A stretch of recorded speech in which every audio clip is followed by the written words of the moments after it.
Arab billionaire spoke only Arabic, begged someone to save his son's life. Only she understood and rushed to help. Hi, my beautiful, unshakable family.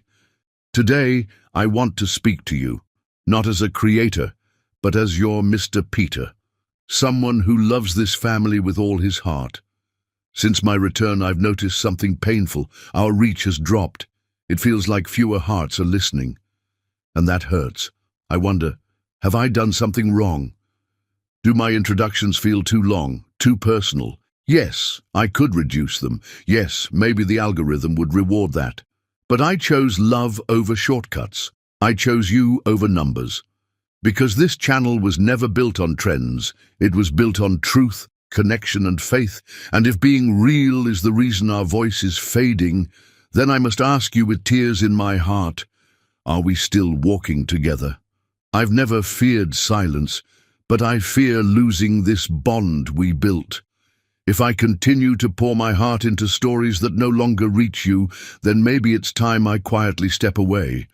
But if you still believe in me, if these stories still matter, then please, let your love be louder than the silence. One like, one comment, one share. That's all it takes to remind this world Mr. Peter's family is still here, still strong, still united. I love you more than words can ever say. Let's rise again, together. In the marble corridors of Manhattan's most exclusive hotel, Destiny wore a housekeeping uniform and spoke the language of miracles. The Plaza Hotel's presidential suite on the 58th floor commanded a breathtaking view of Central Park, its floor-to-ceiling windows framing the autumn splendor of New York City like a living painting. For Sheikh Tahnoon al-Rashid, this vista should have represented the culmination of a dream, his first visit to America, a celebration of 15 years of marriage, and an adventure with his brilliant 8-year-old son, Zayan. Instead, as he paced the Italian marble floors at 3 in the morning, it felt like a gilded prison where his world was collapsing one devastating moment at a time. "Baba, my stomach hurts," Zayan whimpered from the king-sized bed, his small body curled into a tight ball beneath Egyptian cotton sheets that cost more than most people's monthly salaries. His face, normally bright with the curiosity that marked him as his father's son, was pale and drawn with an illness that had struck with terrifying suddenness. Tahnoon knelt beside the bed, pressing his palm against his son's burning forehead. The fever had spiked dramatically in the past hour, and Zayan's skin felt like touching heated stone. "I know, Habibi, Baba is going to take care of you." But even as he spoke the reassuring words in Arabic, panic clawed at his throat. They were strangers in a foreign country, and his wife, the woman who should have been helping him navigate this crisis, had vanished 3 hours ago with nothing but a cruel note left on the bathroom mirror. "I can't pretend to be happy anymore. Don't look for me." The hotel's restaurant had served them an elaborate welcome dinner earlier that evening, oysters, exotic seafood, delicacies that Amina had insisted they try, despite Tahnoon's preference for simpler fare. Now, Zayan was paying the price for his mother's adventurous palate, and she was nowhere to be found when their son needed her most. "Baba," Zayan's voice was barely a whisper, "I think I'm going to be sick again." Tahnoon helped his son to the bathroom, his heart breaking as the little boy's body was racked with violent retching. Nothing came up, there was nothing left, but the dry heaves seemed to tear through Zayan like internal earthquakes. When the spasms finally stopped, Zayan collapsed against his father, boneless with exhaustion. "We need to get you to a doctor," Tahnoon said in Arabic, lifting his son with the careful tenderness of someone handling the most precious thing in existence. He reached for the hotel phone with trembling fingers, but when the concierge answered, the rapid English might as well have been ancient Sanskrit. Tahnoon's command of languages, fluent Arabic, French and Hindi, meant nothing in this moment when his son's life might depend on communication he couldn't provide. "Help," he managed in heavily accented English. "My son, sick, very sick." "Sir, I'm having trouble understanding you," the concierge replied with professional patience. "Could you speak more slowly?" Frustration and terror crashed over Tahnoon like twin tsunamis. He tried again, forcing himself to pronounce each English word carefully, but his accent was too thick, his vocabulary too limited. The concierge seemed to be trying to help, but the language barrier was an insurmountable wall between Zayan and the medical care he desperately needed. In desperation, Tahnoon hung up and dialed 911, the only American number he'd memorized. When the operator answered, he tried to explain the emergency, but she couldn't understand his location, couldn't comprehend the severity of Zayan's condition through his broken English and growing panic. "Sir, you need to calm down and speak clearly," the operator said. "What is your emergency?" "My son!" Tahnoon shouted in Arabic, forgetting that she couldn't understand. "My son is dying and I can't make anyone understand." He hung up in frustration and lifted Zayan, who had begun to convulse again. The little boy's eyes rolled back, showing only whites, and his body went rigid in his father's arms. This was beyond food poisoning. This was life-threatening dehydration, possibly toxic shock from whatever contaminated seafood he'd consumed. Tahnoon burst from the presidential suite into the hallway, still in his sleeping clothes, carrying his convulsing son while shouting for help in Arabic. "Musa'ada! Somebody help us! My son is dying!" The few hotel guests he encountered in the corridor stared at him with alarm and confusion, clearly unable to understand his desperate pleas. One elderly woman pressed herself against the wall as if he were dangerous rather than desperate. A businessman in a robe hurried past without making eye contact. "Please!" Tahnoon cried, his voice echoing off the marble walls. "Somebody who speaks Arabic! Anybody!" He reached the elevator banks and frantically pressed the call button, Zayan limp in his arms now, his breathing shallow and irregular.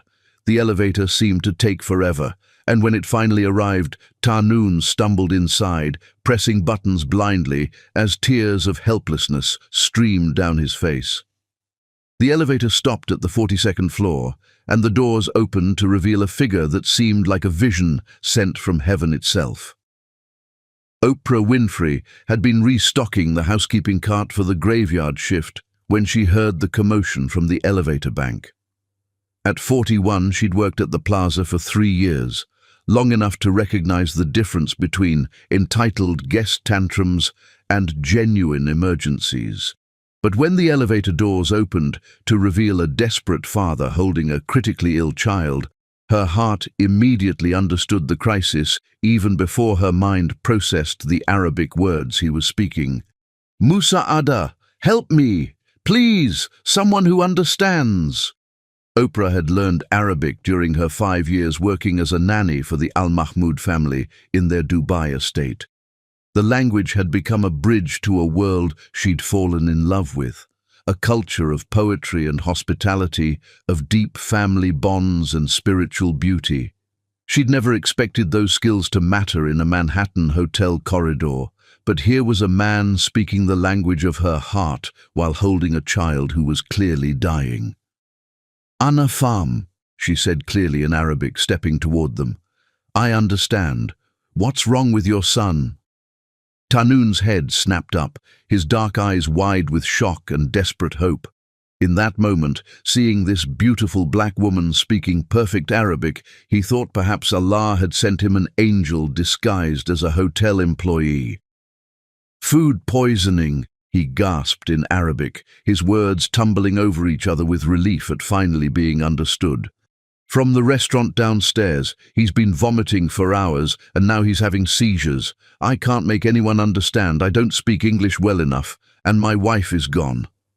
Oprah took immediate charge with the calm efficiency of someone who'd navigated medical emergencies in multiple languages. "Come with me," she said, guiding them toward the service elevator. "I'm calling an ambulance, and I'll translate everything for the paramedics." As they descended toward the lobby, Oprah spoke rapidly into her phone.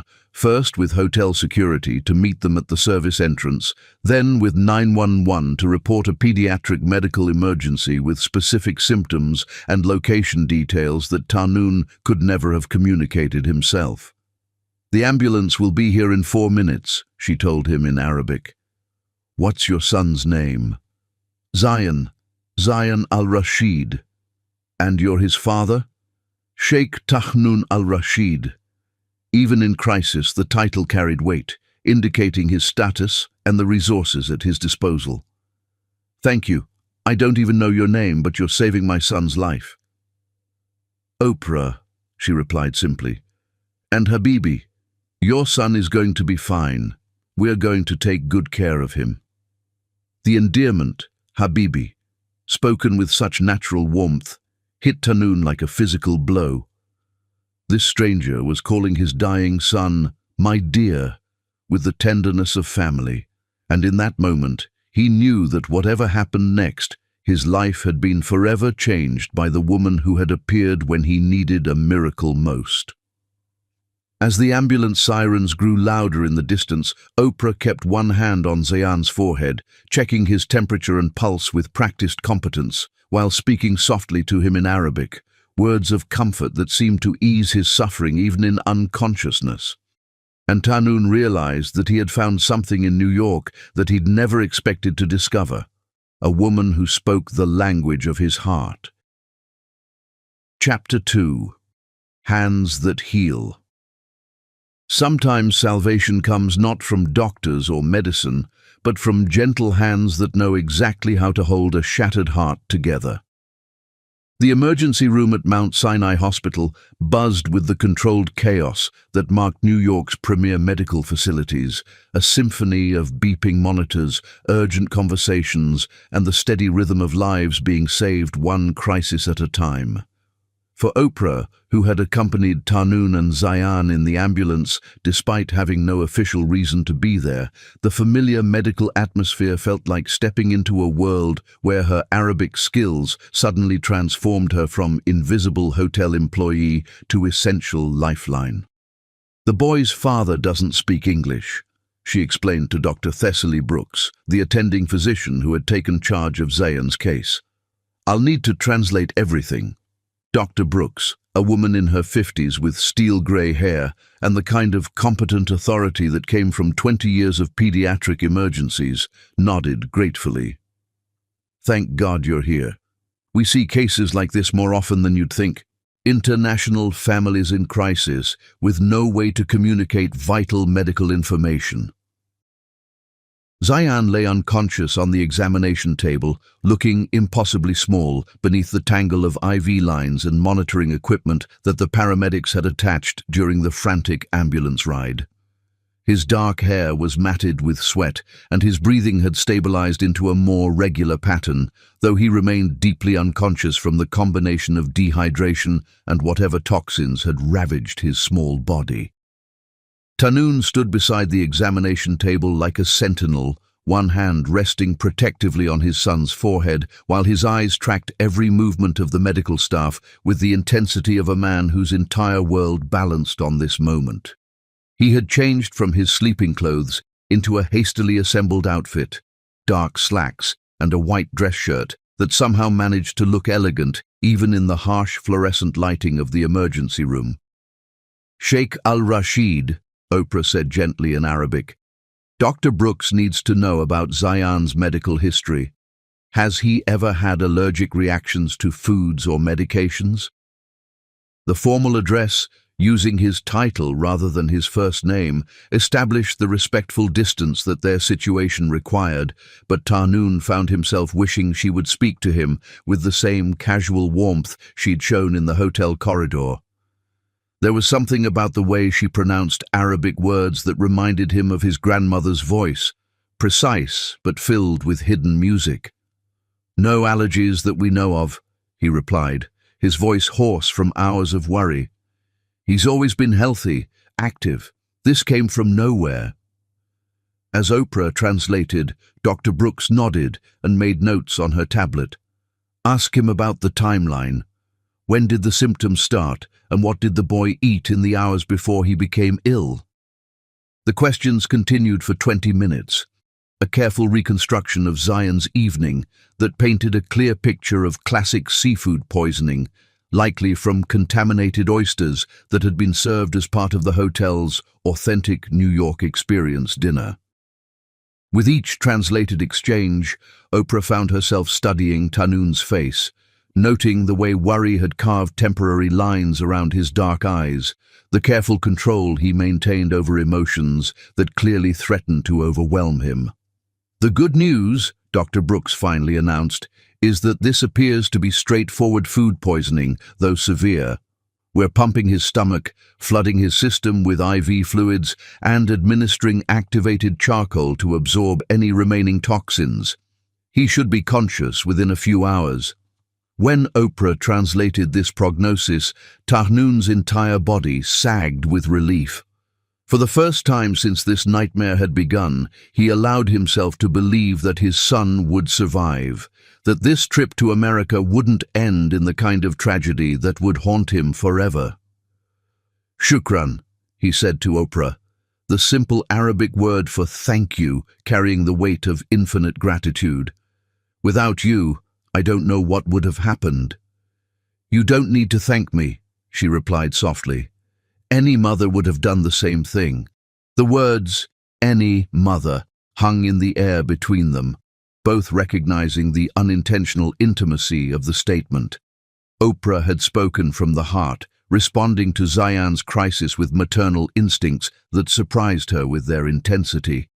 Tahnoon heard in her words an acknowledgement of the bond that had formed in the space of a single night, a connection that transcended their different worlds.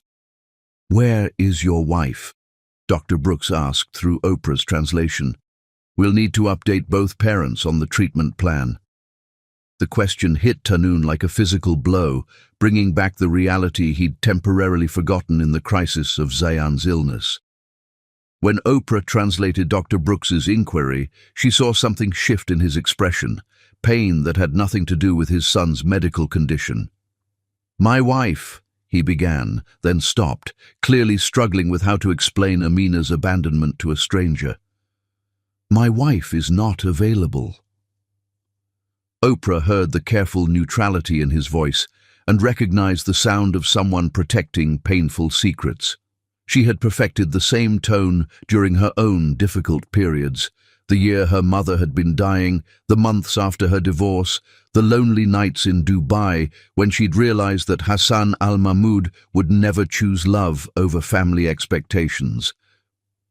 "She's dealing with some personal issues," Oprah translated diplomatically, editing Tahnoon's response to preserve his dignity while giving Dr. Brooks the essential information. Dr. Brooks accepted this explanation without comment. She'd seen enough family crises to know that medical emergencies often revealed cracks in relationships that had been carefully hidden. "Well, the important thing is that Zayan has one parent here who clearly adores him. That's what matters for his recovery." As the medical team moved Zayan to a private room in the pediatric wing, Oprah found herself naturally falling into step beside Tahnoon, translating the continuous stream of information about IV schedules, monitoring protocols, and visiting hour restrictions. She had called the plaza to explain her absence, using vacation time she'd been saving for a trip home to Boston, but somehow returning to her normal routine felt impossible while this crisis remained unresolved. "You should go," Tahnoon said quietly as they settled into the uncomfortable chairs beside Zayan's hospital bed. "You've already done more than anyone could ask. Your job, your responsibilities." "My responsibilities right now are here," Oprah interrupted gently. "Zayan is going to wake up confused and scared. He'll need someone who can explain what happened in words he understands." The simple declaration hit Tahnoon with unexpected force. This woman, this stranger who had appeared like an answer to prayer, was choosing to stay with them, choosing to put their needs before her own convenience. In his world of business relationships and calculated alliances, such selfless generosity was rare enough to feel miraculous. "Why?" he asked, studying her face with the intensity of someone trying to solve a puzzle. "Why are you helping us like this?" Oprah was quiet for a long moment, her gaze fixed on Zayan's peaceful face. When she finally spoke, her voice carried the weight of memories that reached across continents and years. "When I worked in Dubai, I took care of 3 children for the Al Mahmoud family. The youngest, Layla, was about Zayan's age when she had an allergic reaction to something she ate at a friend's birthday party. I sat beside her hospital bed for 3 days, translating for doctors, holding her hand when she cried for her mama." She paused, a slight smile crossing her features. "Children shouldn't have to be afraid because the adults around them can't communicate, and parents shouldn't have to watch their babies suffer while feeling helpless to help." The story revealed layers of experience and compassion that made Tahnoon see her differently, not just as a hotel employee who happened to speak Arabic, but as a woman who had lived in his world, who understood the particular fears and joys of raising children across cultural boundaries. "Tell me about Dubai," he said quietly. "What brought you there? What brought you back?" And so, in the hushed atmosphere of a New York hospital room, while his son slept peacefully under medical supervision, Tahnoon learned about Oprah's journey, her love of languages, her years caring for the Al Mahmoud children, her complicated relationship with Hassan that had ended when family duty trumped personal desire. In return, he found himself sharing details about his own life that he rarely discussed: the pressure of running a business empire, the loneliness of a marriage that had been more arrangement than romance, his dreams of showing Zayan the wider world beyond Dubai's golden borders. As dawn light began filtering through the hospital windows, painting everything in soft shades of possibility, neither of them realized that their conversation had shifted into something deeper than crisis management. They were 2 souls, recognizing kindred experiences, building bridges across the differences in their backgrounds through the universal language of caring for children and dreams deferred. When Zayan's eyes finally fluttered open near sunrise, the first face he saw was Oprah's, and the first words he heard were her gentle Arabic reassurance that he was safe, that his father was there, that everything would be all right. "Mama?" he whispered in confusion, the fever and disorientation making him mistake her for the mother who had abandoned them. "No, Habibi," Oprah replied softly, taking his small hand in hers. "I'm Oprah, but I'm here, and I'm not going anywhere." Chapter 3. Betrayal's Shadow. The cruelest betrayals come not from enemies who never loved us, but from those who promised to love us forever and chose to break that promise when we needed them most. The morning light streaming through Mount Sinai's pediatric ward windows should have brought relief, but for Tahnoon, it only illuminated the devastating reality he'd been avoiding since the crisis began. Zayan was recovering beautifully, sitting up in bed, sipping clear broth, and charming the nursing staff with his polite English phrases that Oprah had been teaching him. But with his son's health no longer in immediate danger, Tahnoon could no longer postpone confronting the fact that his wife had vanished during their child's medical emergency. Oprah noticed the change in his demeanor as she returned from the hospital cafeteria with coffee and pastries. Where yesterday's panic had been replaced by relief, now she saw a different kind of pain etched in the lines around his dark eyes, the particular anguish that came from personal betrayal rather than medical fear. "You need to tell me what really happened with your wife," she said quietly in Arabic, settling into the chair beside Zayan's bed. "If we're going to help Zayan through this, I need to understand the whole situation." Tahnoon glanced toward his son, who was absorbed in coloring books that a sympathetic nurse had provided, then back to Oprah's expectant face. In the past 24 hours, this woman had become his lifeline, his translator, his bridge to navigating an impossible situation. She deserved to know the truth. "Amina left," he said simply, the words falling like stones into the quiet morning air. "Not just the hospital, not just temporarily. She left us, permanently. Oprah felt her stomach clench with a mixture of anger and disbelief. During Zayan's medical emergency? She was gone before the emergency even began, Tanun replied, his voice carefully controlled. We had dinner at the hotel restaurant, came back to the suite around 9. Zayan started feeling sick around 11, but Amina she'd already decided to leave us. He pulled out his phone and showed Oprah a photograph of a note written in elegant Arabic script on Plaza Hotel letterhead. As she read the words, her expression shifted from sympathy to outrage. Tanun, I can't pretend to be happy anymore. 15 years of marriage to a man who loves his business more than his family has drained everything from me.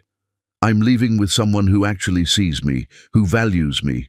Don't look for me. I won't be coming back. Amina. She left this on the bathroom mirror and disappeared, Tanun continued. When Zayan started having seizures, when I was screaming for help in a language no one understood, she was already gone, probably already with him. Him? Oprah asked, though she could guess the answer from the bitter pain in Tanun's voice. Rashid Mansouri, my business partner, my closest friend for 10 years. The words came out like shards of glass, each one cutting deeper. Apparently they've been having an affair for months. While I was traveling for business, while I thought I was building a life for our family, they were planning their future together. The scope of the betrayal was breathtaking. Not only had Amina abandoned her husband and son during a medical crisis, but she'd done so for another man. And not just any man, but Tanun's trusted business partner. The cruelty was so calculated it left Oprah speechless. How do you know about Rashid? She asked gently. Tanun's phone buzzed with an incoming text, and his face went pale as he read the message. Without speaking, he handed the device to Oprah, who read the Arabic text with growing horror. We're in Miami now. Beautiful city, much more exciting than Dubai. Don't worry about the business. Rashid says he can handle your clients while you're playing tourist in New York. Hope Zayan feels better soon. The casual cruelty of the message, referencing their son's illness as an afterthought while bragging about her romantic getaway, made Oprah want to throw the phone against the wall. Instead, she set it down carefully and looked at Tanun with something fierce burning in her dark eyes. She knows Zayan was seriously ill and she's sending vacation updates? She knows everything, Tanun replied flatly. I called her 16 times yesterday during the crisis. She answered once, long enough to hear me say that Zayan was in the hospital, then hung up. That text is her way of letting me know she doesn't care. Oprah stood up abruptly and walked to the window, needing to put distance between herself and the phone before she said something that would make Tanun's pain worse. She'd experienced betrayal before, Hassan's gentle rejection when his family pressured him to marry within their social circle, but this was a different category of cruelty entirely. "Baba!" Zayan called from his bed, his voice still weak but curious. "Why does Mama keep texting you if she's not coming to see me?" The innocent question hit both adults like a physical blow. Tanun moved to his son's bedside, smoothing the boy's dark hair with infinite tenderness. "Mama had to go home to Dubai early," he said carefully in Arabic. "She was worried about work." It was a kind lie, designed to protect an 8-year-old from the truth that his mother had chosen her own happiness over his well-being. But Zayan was intelligent beyond his years, and he studied his father's face with the perceptive gaze of a child who sensed deeper truths. "Is that why you look so sad when you think I'm not watching?" Zayan asked quietly. The question shattered Tanun's careful composure. His son had been fighting for his life, recovering from a medical emergency that could have killed him, and somehow he'd still noticed his father's emotional state. The guilt of that realization, that his own pain was visible to his sick child, nearly undid him completely. Oprah returned to his side, placing a gentle hand on his shoulder. "Zayan, Habibi," she said in Arabic, "your father is sad because you were very sick and it scared him. Parents worry when their children are hurt, even after they start feeling better." Zayan nodded solemnly, accepting this explanation, but his next words revealed how much he understood about the adult world around him. "I heard Mama yelling at Baba on the phone before we came to America," he said quietly. "She said she didn't want to come on this trip, that she didn't want to be around us anymore. Is that why she went home?" The brutal honesty of childhood had cut straight to the heart of the matter. Tahnoon closed his eyes, overwhelmed by the realization that his son had been carrying this knowledge, that the breakdown of his marriage had been visible to Zayan long before Amina's final abandonment. "Sometimes adults make mistakes," Oprah said gently, stepping into the conversation with the practiced ease of someone who'd helped children navigate difficult family situations. "Sometimes they forget what's really important. But what matters is that you have people who love you no matter what." "Do you love me?" Zayan asked with the direct simplicity that only children could manage. The question caught Oprah off guard. In 36 hours, this little boy had somehow worked his way into her heart with his brave smile, his polite manners, and his obvious adoration for his father. The intensity of her affection for both of them surprised her with its depth. "Yes," she said without hesitation, "I love you very much, Habibi. Will you stay with us until I'm better?" Oprah glanced at Tahnoon, seeing in his expression a mixture of hope and fear that mirrored her own feelings. Staying meant complications: her job, her life in New York, the growing emotional attachment that was becoming harder to ignore with each passing hour. "I'll stay as long as you need me," she promised, and meant it completely. As Tahnoon's phone buzzed with another text from Amina, this one a photograph of her and Rashid toasting champagne on a Miami beach, Oprah made a silent vow. This little boy and his devastated father had been abandoned by someone who should have protected them. Whatever it cost her personally, she would not abandon them too. In the bright, sterile light of the hospital room, surrounded by the quiet sounds of healing, an unbreakable bond was forming between three people who had found each other in the darkest of circumstances. Chapter 4. The Language of Hearts.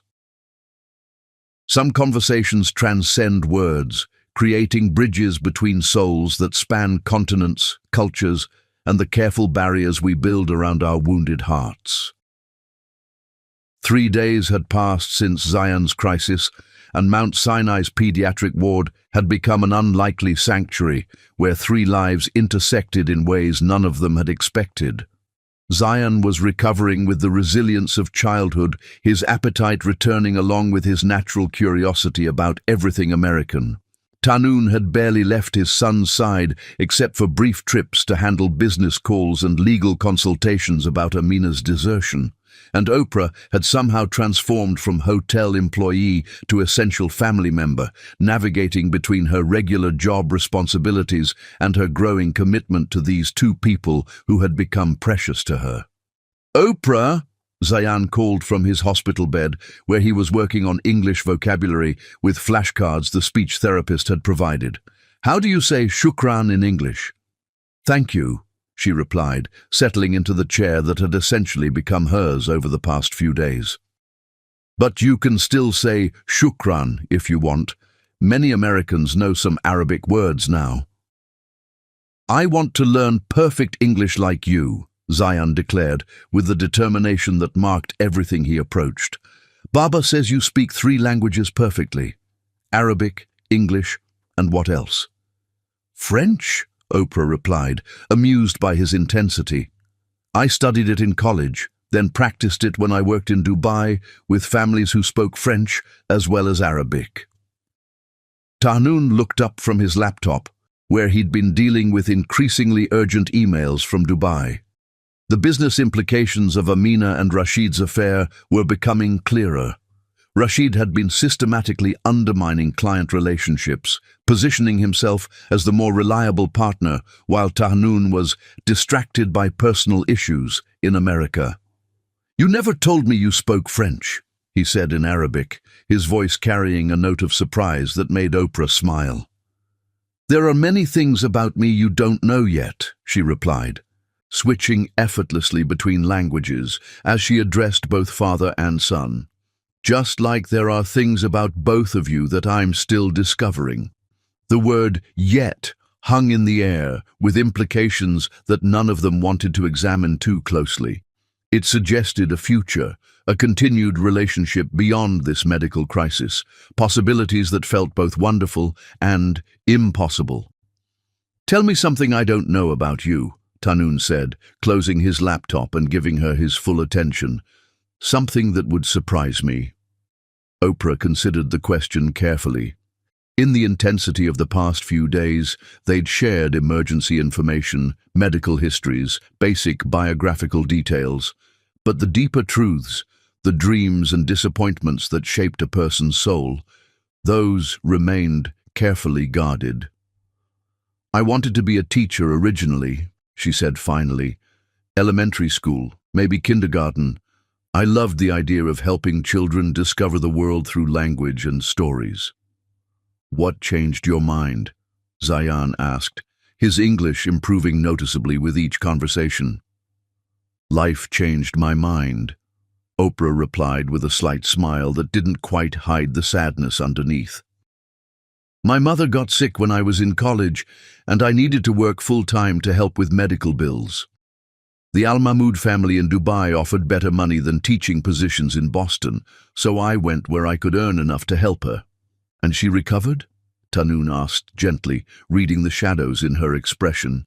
"No, she died 2 years into my time in Dubai, but by then I'd fallen in love with the work, with the family, with—" She paused, then continued more carefully, "with the culture, Arabic poetry, the warmth of extended family gatherings, the way children are treasured and protected." The unfinished sentence, the implicit reference to Hassan, was understood by Tahnoon even though she hadn't spoken his name. He recognized the careful way she edited her own story, just as he edited his when discussing his marriage to Amina. "I think you would have been a wonderful teacher," Zayan announced with the matter-of-fact certainty of childhood. "You teach me things all the time, and you make everything sound interesting." "Like what?" Oprah asked, genuinely curious about how this bright boy perceived their interactions. "Like yesterday, when you taught me about American hospitals being different from Dubai hospitals, but doctors everywhere caring about children the same way, and how you explained that English and Arabic use different music when people speak, but both languages can say beautiful things." Zayan paused thoughtfully. "And how you told me that families can be born or chosen, and both kinds are real." The last observation made both adults pause. Neither of them remembered exactly when that conversation had happened, but clearly Zayan had been processing more than just vocabulary lessons during their time together. "What about you, Baba?" Zayan continued, turning to his father. "Tell Oprah something she doesn't know about you." Tahnoon was quiet for a long moment, clearly considering how much of himself to reveal. When he finally spoke, his voice carried a vulnerability that Oprah hadn't heard before. "I wanted to be a poet when I was young," he admitted. "I wrote terrible verses about love and honor and the desert, convinced I would be the next great Arabic voice of my generation." Oprah's eyebrows rose in surprise. "What happened to your poetry?" "My father happened," Tahnoon replied with a rueful laugh. "He said poets die poor and forgotten, but businessmen build legacies that last for generations. So I learned to write contracts instead of verses, negotiate deals instead of metaphors." "Do you miss it?" she asked quietly. "I thought I didn't," he said, his gaze shifting to the window where New York City sprawled in all its chaotic glory. "But since we've been here, since I've been speaking Arabic with you about real things instead of just business transactions. I remember why I loved words, how they can build bridges between people who should be strangers. The admission created an intimacy in the hospital room that made Oprah's pulse quicken. This successful, powerful man was showing her pieces of his younger self, dreams he'd set aside for duty and family expectations. "Maybe you could write poetry again," she suggested. "Different poetry. Poetry about being a father, about seeing the world through Zion's eyes." "Maybe I could," he agreed, and something in his tone suggested he was talking about more than just writing. "I want to learn to write poetry too," Zion announced, clearly not wanting to be left out of this discovery of hidden dreams. "In both languages, Arabic poetry for Jadi and English poetry for American friends." "Your grandfather would love that," Tanun said, his expression softening at the mention of his father. "He still writes traditional forms, though he pretends it's just for family letters." As the afternoon wore on, their conversation flowed between languages and topics with the ease of people who'd known each other for years rather than days. Oprah found herself sharing stories from her time in Dubai, the elaborate holiday celebrations, the way Arabic humor translated across cultures, the particular joy of watching children master new languages. Tanun talked about raising Zion as a single parent in all but name, about business trips that felt like exile from the only relationship that truly mattered to him. "In Dubai we have a saying," Tanun said as evening approached and the hospital began its transition to nighttime routines. "Al-Qalb yasal an al-Qalb." The heart asks about the heart. It means that some connections transcend language, culture, circumstances. He was looking directly at Oprah as he spoke, and she felt the weight of his words like a physical presence in the room. The Arabic phrase was beautiful in its simplicity, but the way he said it, with careful precision and unmistakable meaning, made it sound like a declaration. "I know that saying," she replied softly. "Hassan's grandmother used to say it when she talked about how families are really formed, not just by blood, but by hearts that recognize each other." "Yes," Tanun said, his voice barely above a whisper. "Exactly like that." In the growing twilight of the hospital room, with Zion drifting off to sleep between them, Oprah realized that somewhere in the past 4 days, her heart had begun asking questions she wasn't sure she was ready to answer.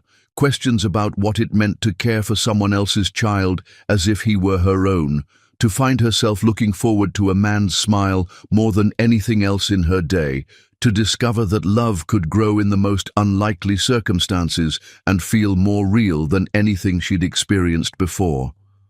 As Tanun reached across the space between their chairs and gently took her hand, she didn't pull away. Some bridges, once built, were too beautiful to tear down. Chapter 5. Forbidden Boundaries. The cruelest obstacles to love are not mountains or oceans, but the invisible walls built by society's expectations and our own fears of crossing lines that were never meant to exist.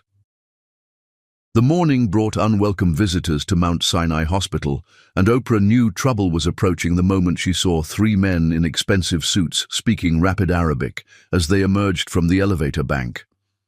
Their posture radiated the kind of authority that came with significant wealth and power, and even without understanding their conversation, she could sense their agitation from across the pediatric ward. She was reviewing Zion's discharge paperwork at the nurse's station when she heard one of them mention Sheikh Tanun, with the sharp tone of men who'd come to deliver ultimatums rather than support.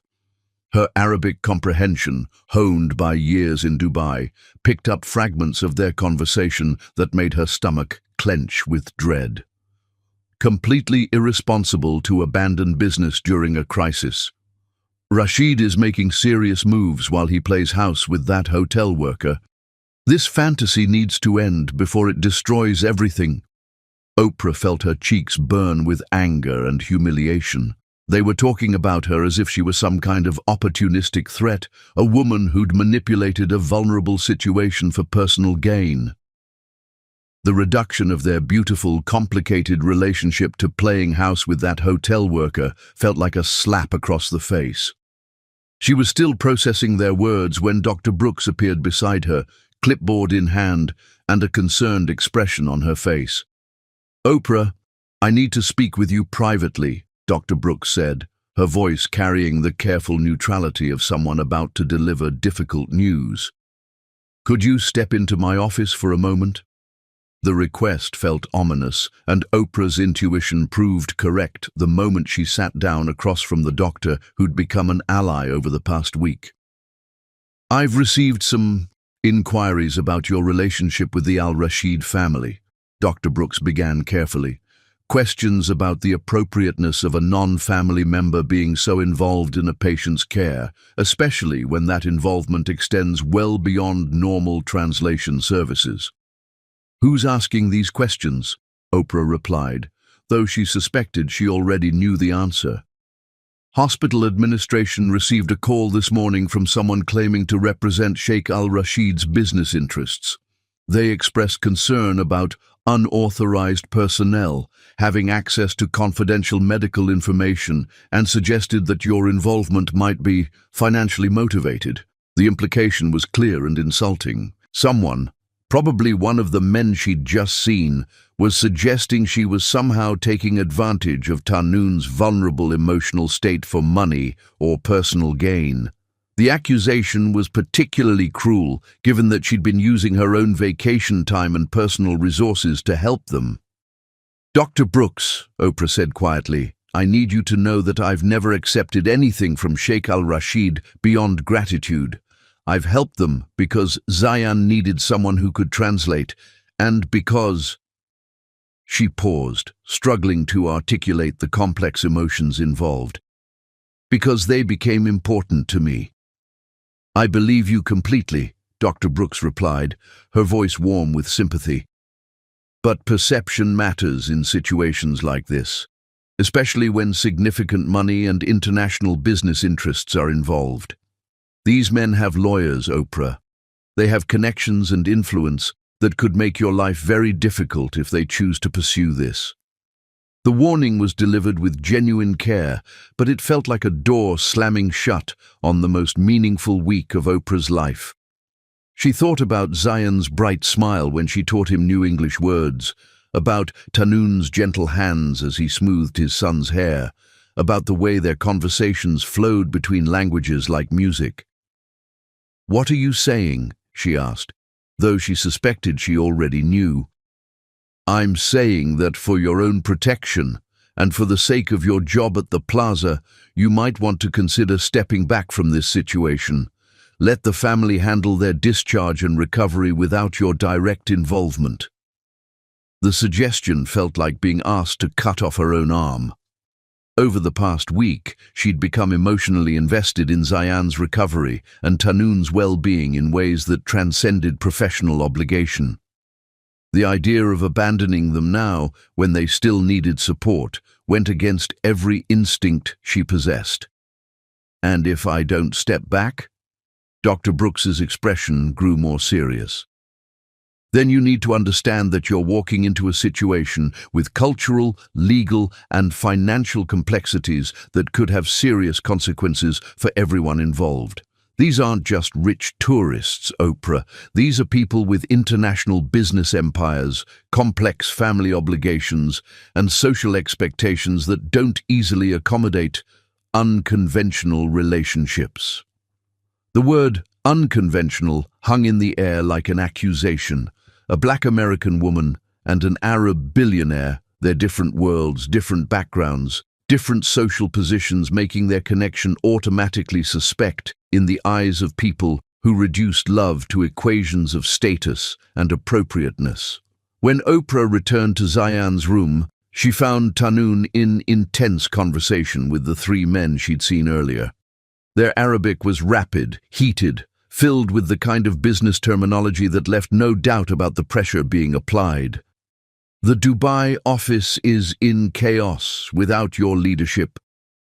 Rashid is telling clients you've abandoned your responsibilities for a personal relationship. This woman, whatever her intentions, is becoming a liability to your reputation. Zayan was awake, watching the adult conversation with the wide-eyed concern of a child who sensed conflict without understanding its source. When he saw Oprah in the doorway, his face lit up with relief. "Oprah, come tell these men how well I speak English now," he called out in perfectly pronounced English, clearly proud of his linguistic progress. The three businessmen turned to look at her with expressions ranging from curious assessment to barely concealed hostility. She felt their judgment like a physical weight. This was the hotel worker who'd somehow inserted herself into their colleague's life, the foreign woman who represented a threat to their carefully ordered world. "Gentlemen," Tanun said quietly in Arabic, his voice carrying unmistakable authority, "this is Oprah Winfrey, the woman who saved my son's life when he was dying, and I couldn't make anyone understand what was happening. Whatever business concerns you have, they don't give you the right to speak disrespectfully about her." The defense was swift and uncompromising, but Oprah could see the cost it extracted from him. These were his business partners, men whose cooperation he needed to maintain the empire he'd spent years building. Standing up for her meant potentially jeopardizing relationships that affected not just his wealth, but his ability to provide for Zayan's future. "Of course we respect her assistance during the medical emergency," the eldest of the three replied smoothly. "But surely you understand that your continued association with her is being misinterpreted by people back home. Amina's lawyers are already suggesting that your relationship with this woman predated her departure, that perhaps her leaving was justified." The accusation hit like a thunderbolt. They were suggesting that Oprah was somehow responsible for the breakdown of Tanun's marriage, that she was a homewrecker rather than someone who'd appeared after Amina's abandonment. The cruelty of the implication took her breath away. "That's enough," Tanun said, his voice dangerously quiet. "My marriage ended because my wife chose to leave with my business partner while our son was fighting for his life. Oprah had nothing to do with that decision." "Perhaps not," another man replied. "But appearances matter, Tanun. Your reputation, your custody of Zion, your business relationships, all of these things can be damaged by associations that seem inappropriate." The word inappropriate felt like a slap. Oprah saw Zayan's confusion as he tried to follow the rapid Arabic, saw Tanun's jaw tighten with controlled anger, saw the careful way these powerful men were dismantling the beautiful thing that had grown between them with surgical precision. "I think," she said quietly in Arabic, her voice steady despite the turmoil in her chest, "that I should give you privacy to discuss your business matters." She moved toward Zayan's bed to say goodbye, but the little boy's hand shot out to grab hers with surprising strength.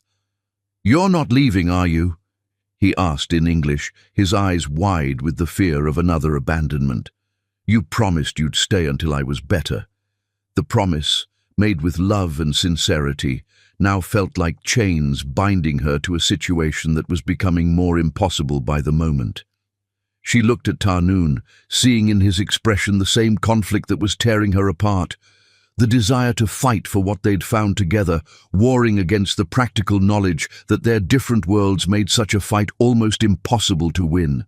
In that sterile hospital room, surrounded by the quiet beeping of medical equipment and the weight of social expectations, Oprah realized that sometimes love wasn't enough to overcome the barriers that society built around the heart.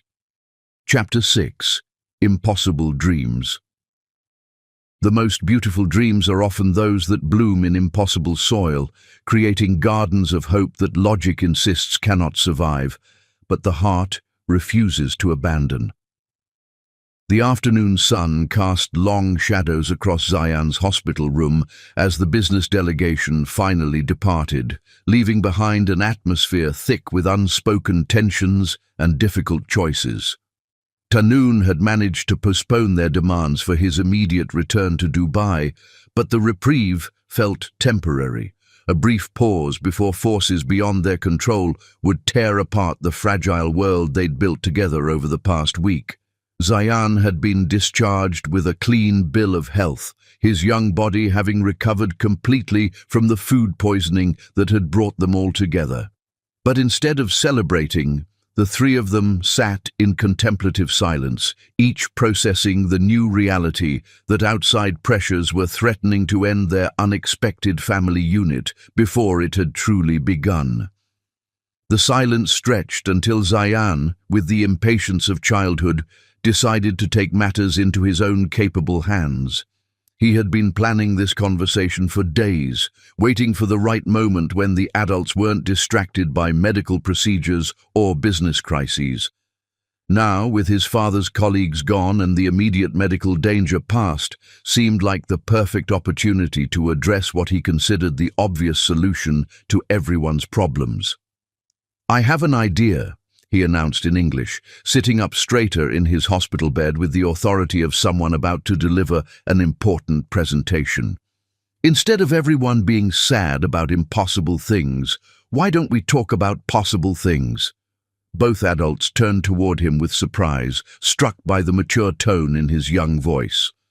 Oprah moved her chair closer to his bed, while Tarnoon abandoned his brooding position by the window to give his son his full attention. "What possible things, Habibi?" Oprah asked gently, though she suspected she was about to be impressed by 8-year-old logic. "Well," Zayan began, switching to Arabic to ensure his father understood every word, "Baba is sad because he thinks he has to choose between business and family. Oprah is sad because she thinks she doesn't belong in our world. And I'm sad because everyone keeps talking about endings instead of beginnings." The accuracy of his assessment left both adults speechless. In a few sentences, this child had identified the core fears that were keeping them from pursuing their obvious happiness together. "But here's what I think," Zayan continued, gaining confidence as he spoke. "Families aren't about where you live or what language you speak or what other people think. Families are about people who take care of each other. Like how Oprah took care of me when I was sick, and how Baba takes care of both of us all the time, and how I want to take care of both of you forever." Oprah felt tears prick at her eyes as she listened to this wise little boy articulate truths that the adults had been too afraid to voice. "Tell me more about your idea, Habibti." "Well, first, tell me about your dreams," Zayan said, clearly having planned this conversation carefully. "Not your worried thoughts about why things can't work, but your real dreams about what you want your life to look like." Oprah exchanged a glance with Tarnoon, seeing in his expression the same mixture of hope and trepidation she felt. "If you could do anything in the world when you grow up, what would it be?" she asked Zayan, redirecting the question to give herself time to gather courage. Zayan considered the question with the seriousness he brought to all important matters. "I want to be a bridge," he said finally in English, then repeated it in Arabic for his father's benefit. "Jisr, a bridge between worlds." "A bridge?" Tarnoon asked, momentarily pulled from his brooding contemplation of the business crisis awaiting him in Dubai. "Like Oprah," Zayan explained with the clarity that only children possessed. "She's a bridge between our Arabic world and this American world. She helps people understand each other when they speak different languages or come from different places. When I grow up, I want to help families like ours, families that love each other but come from different countries." The innocent wisdom of his answer hit both adults with unexpected force. In a week of medical crises and business pressures, an 8-year-old had identified exactly what made Oprah so essential to their lives. She was indeed a bridge, someone who could navigate between cultures with the kind of natural grace that made the impossible seem effortless. "That's a beautiful dream," Oprah said softly, her throat tight with emotion. "The world needs more bridges." "Exactly," Zayan said, clearly pleased that she understood his vision. And if you marry Baba and become my real mama, then you could teach me how to be a bridge too. We could help other families figure out how to love each other across different worlds." The word marry dropped into the conversation like a stone into still water, sending ripples of possibility in all directions. Neither adult had been brave enough to speak it aloud, but Zayan had no such reservations about stating the obvious solution. "Will you teach me how to be one?" Zayan asked, switching back to Arabic as his excitement grew. "When we go back to Dubai, will you come with us and teach me how to help people understand each other? And maybe we could come back to New York sometimes too, so I can practice my English and learn about American families." The question hung in the air like a prayer neither adult dared to answer. The business delegation had made it clear that Oprah's presence in Tahnoon's life was seen as a liability, a threat to his reputation and business relationships. The idea of her accompanying them to Dubai, of becoming a permanent part of their lives, seemed as impossible as asking the moon to relocate to Earth. "Zayan," Tahnoon said gently, "Oprah has her own life here in New York. Her job, her friends, her family. We can't ask her to give up everything for us." But even as he spoke the practical words, his eyes met Oprah's across the room with an intensity that suggested he was asking exactly that, not with words, but with the desperate hope of a man who'd found something precious and couldn't bear to lose it. "But what if she wants to?" Zayan asked, with the logical directness that adults found both charming and terrifying. "What if she wants to have a bigger life, a more important life, instead of just working at a hotel forever?" The question hung in the air with uncomfortable accuracy. Oprah had been asking herself the same thing for days, wondering if her quiet life in New York was truly fulfilling or simply safe and predictable. "What if I wanted to?" Oprah heard herself asking, the words escaping before her rational mind could stop them. "What if I wanted to give up my life here for something better, something that mattered more?" The admission created a charged silence in the room. Tahnoon's breath caught, while Zayan looked between them with the satisfied expression of someone whose fondest wish was suddenly becoming possible. "You would really do that?" Tahnoon asked quietly, moving closer to her chair. "Leave everything you know, everything that's safe and familiar, to come to a place where you'd be a foreigner, where people would question your motives and judge your relationship with us?" "I've been a foreigner before," Oprah replied, thinking of her years in Dubai with the Al Mahmoud family. "I know what it's like to adapt to a new culture, to prove myself in a place where I don't automatically belong. It's hard, but it's not impossible. And Dubai felt like home to me in ways that Boston never did." "But this would be different," Tahnoon said, though he was moving even closer now, drawn by her words despite his caution. "You would be coming as... what? My employee? My friend? My..." He didn't finish the sentence, but the unspoken word, wife, seemed to echo in the quiet room anyway. The idea was simultaneously thrilling and terrifying, a possibility so beautiful it felt dangerous to even contemplate. "She would be coming as my mama," Zayan interjected matter-of-factly, "and your wife, and my Arabic teacher, and maybe she could help other American ladies learn about our culture, and help our ladies learn about American culture. She could have lots of important jobs instead of just one boring one." The 8-year-old's practical approach to their complicated situation made both adults smile despite the emotional intensity of the moment.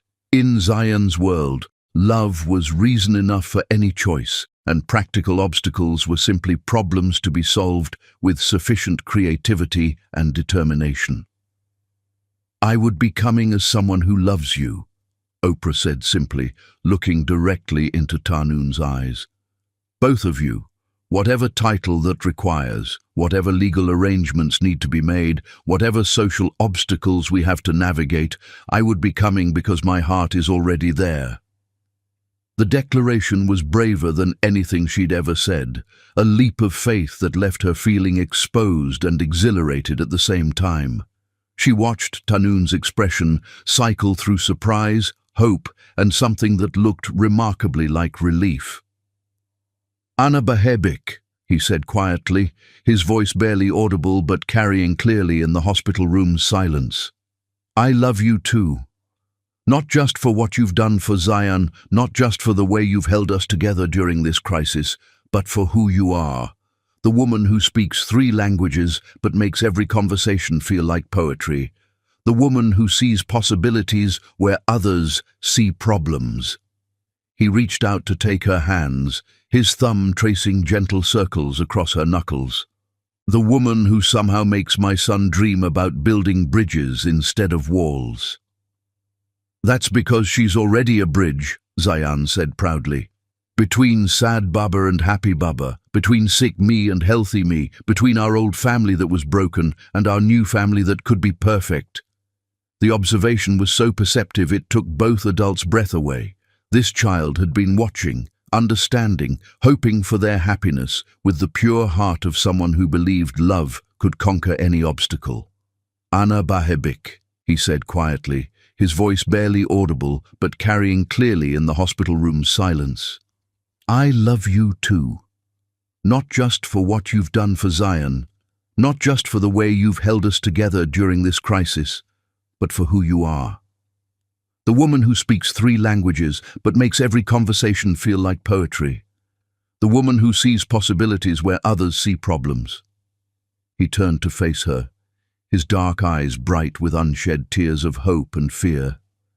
"But love isn't always enough, Habibti. My world, my responsibilities, the expectations of family and business partners, they don't disappear just because we've found each other." "Then we make new expectations," Oprah replied with quiet determination. "We build something that works for us, not for other people's ideas of what's appropriate or proper." "It won't be easy," Tanoon warned, though his voice carried more hope than caution now. "There will be people who question your motives, who assume you're with me for money or status. There will be cultural differences, language barriers in social situations, business associates who don't understand why I chose to marry outside my culture." The word marry hung between them like a bridge waiting to be crossed. Neither had explicitly proposed or accepted, but somehow the conversation had evolved naturally toward that conclusion, as if their hearts had been negotiating the details while their minds were still catching up. "Are you asking me to marry you?" Oprah asked directly, her voice steady despite the rapid beating of her heart. Tanoon stood and moved to her chair, stopping close enough that she could see the gold flecks in his dark eyes, close enough to catch the subtle scent of his cologne mixed with hospital antiseptic, and something uniquely him. "I'm asking if you would consider building a life with us," he said carefully. "Not just as my wife, but as Zayan's mother, as a partner in creating something new, a family that bridges our different worlds." "Yes," she said without hesitation, surprising herself with the certainty in her voice. "Yes to all of it." From his position on the hospital bed, Zayan let out a whoop of joy that could probably be heard in 3 states. "Does this mean Oprah is going to be my mama now?" he asked in English, bouncing with excitement. "If she wants to be," Tanoon replied, his eyes never leaving Oprah's face. "If she's brave enough to take on 2 Al-Rashid men and all the complications that come with us." "I think I can handle the challenge," Oprah said, reaching out to take Tanoon's hands in hers. "After all, I've already survived a week with both of you, and I'm still here." Their fingers intertwined with the natural ease of pieces finding their proper place in a puzzle, and in that moment, the business pressures and cultural obstacles felt manageable, challenges to be overcome rather than insurmountable barriers. "So when can we have the wedding?" Zayan asked practically. "And can we have it in both languages? And can I help plan it? And will we live in Dubai and New York and—" "Slow down, Habibi," Oprah laughed, her heart full of joy at his enthusiasm. "We have time to plan all of that together." "But we will plan it together?" he asked seriously. "All 3 of us, as a real family?" "Yes," Tanoon said firmly, squeezing Oprah's hands. All three of us, as a real family. But even as hope bloomed in the sterile hospital room, none of them could have predicted the devastating phone call that would arrive within the hour, threatening to destroy their beautiful, impossible dream before it had time to take root. Chapter 7. Sacrifice and Storms.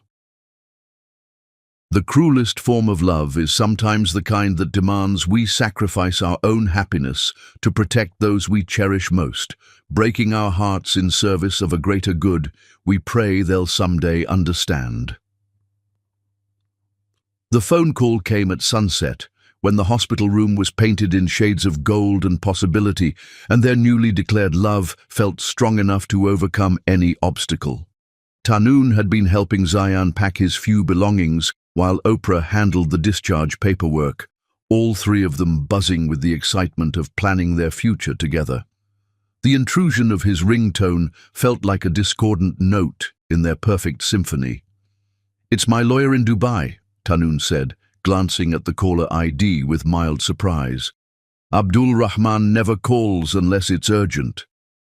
He answered in Arabic, his voice initially calm and businesslike, but Oprah watched his expression change dramatically as the conversation progressed. The color drained from his face, his free hand clenched into a fist, and his rapid responses became increasingly agitated. "That's impossible," he said sharply. "On what grounds? She abandoned our son during a medical emergency." Oprah felt ice form in her stomach as she began to understand the direction of the call. Zayan, sensing the shift in his father's mood, moved closer to her side, unconsciously seeking comfort from the woman who had become his anchor in this strange American adventure. "What do you mean she has photographs?" Tahnoon's voice rose with barely controlled fury. "What kind of photographs?" The conversation continued for another 10 minutes, growing more heated with each exchange. When Tahnoon finally hung up, his hands were shaking with rage and something that looked dangerously close to despair. "What's happened?" Oprah asked quietly, though she suspected the answer would shatter the beautiful future they'd been planning. "Amina has filed for divorce and sole custody of Zayan," Tahnoon said, his voice flat with shock. "Her lawyers are claiming that I'm an unfit father because I'm having an affair with a foreign woman while my son was hospitalized." The accusation hit the room like a physical blow. Oprah felt her knees weaken as the implications became clear. Their innocent, beautiful love was being twisted into something sordid and calculating, used as ammunition in a custody battle that could separate Tahnoon from his son forever. "But that's not true," she protested. "We didn't even meet until Zayan was already sick. Our relationship developed after she abandoned you both." "Truth doesn't matter," Tahnoon replied bitterly. "Perception matters. And Amina's private investigators have been watching us.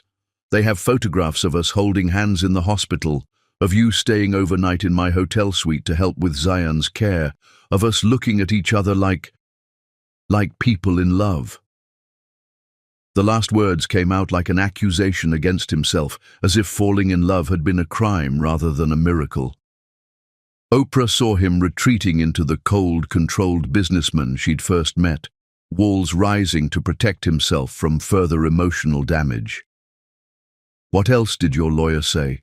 she asked, dreading the answer. "That if I return to Dubai with you, if I marry you as we discussed, Amina's case becomes stronger. A judge might see it as confirmation that I prioritized my personal desires over my son's welfare, that I brought a foreign woman into Zayan's life during a traumatic period and confused him about family stability." Zayan had been following the Arabic conversation with increasing distress, his 8-year-old mind struggling to process the adult complexities that threatened his newfound happiness. "Baba," he said in a small voice, "are they trying to take me away from you?" The question broke Tahnoon's remaining composure. He knelt beside his son, pulling him into a fierce embrace that spoke of love and protection and desperate fear. "No one will take you away from me, Habibi," he promised in Arabic. "Baba will do whatever it takes to keep us together." But even as he made the promise, Oprah could see the terrible calculation taking place behind his eyes. Whatever it takes. Those words carried a weight that made her stomach clench with dread. "There's more," Tanun continued, his voice muffled against Zayan's hair. "Rashid has been destroying my business relationships while we've been here.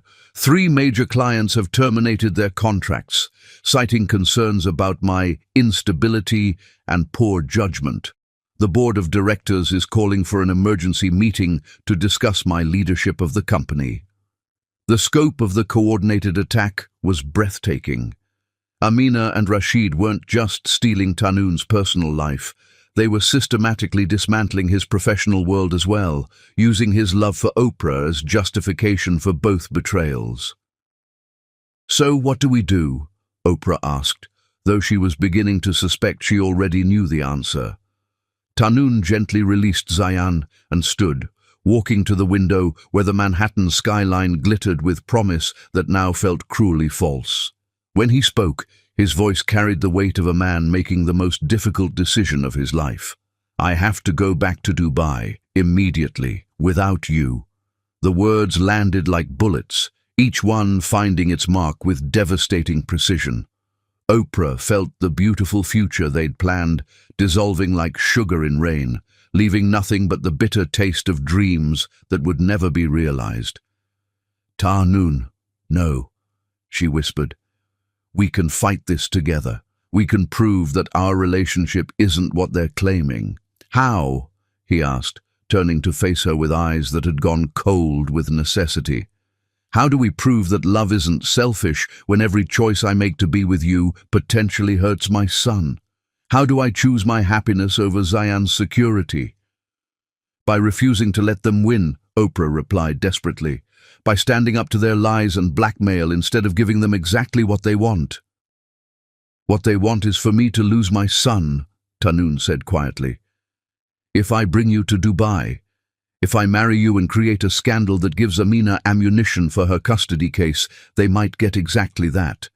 Is your happiness, is our happiness, worth that risk?" The question hung in the air like a sword, cutting through every argument she might have made. Because the terrible truth was that their love, however pure and beautiful, could indeed be used to destroy the relationship that mattered most to Tanun, his bond with his son. "There has to be another way," she said, but her voice lacked conviction. "Maybe someday," Tanun replied.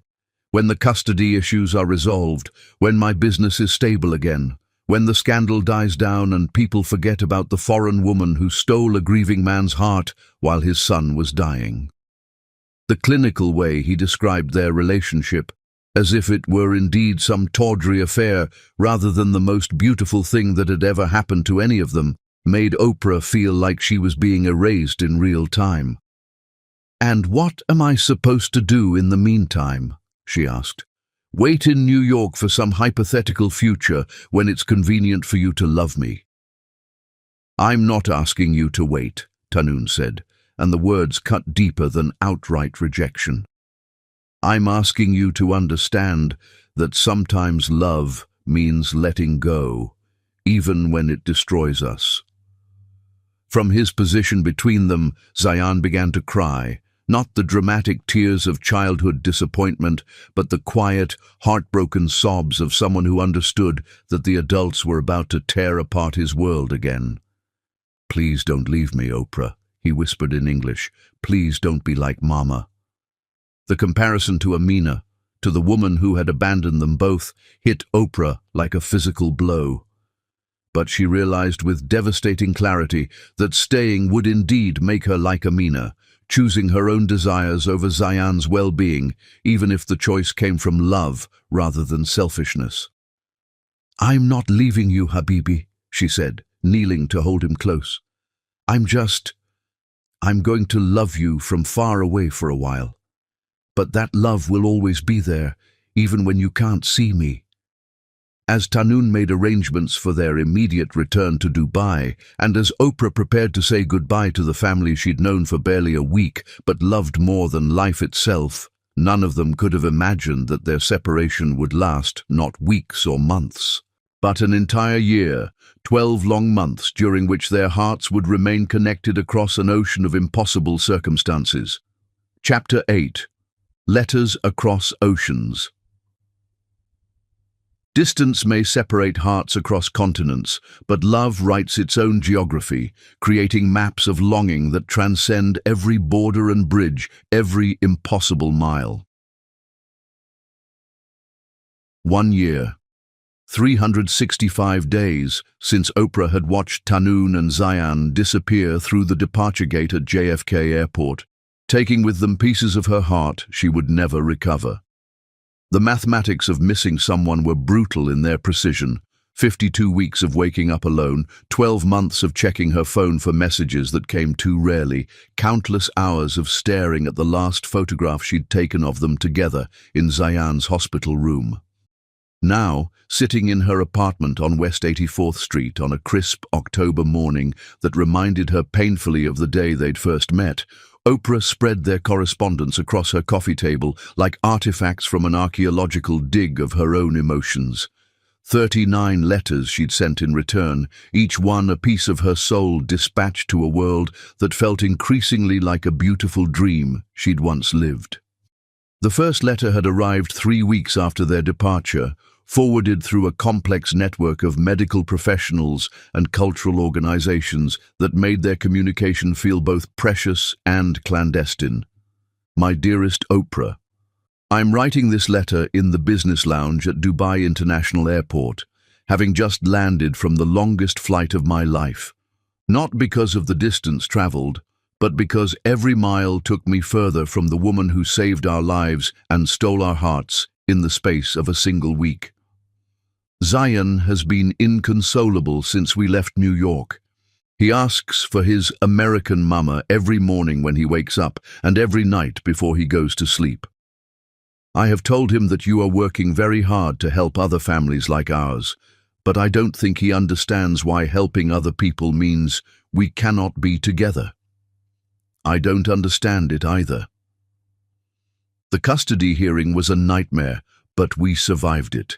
Amina's lawyers could not make their claims stick when 3 hospital workers testified about her abandonment during Zayan's crisis.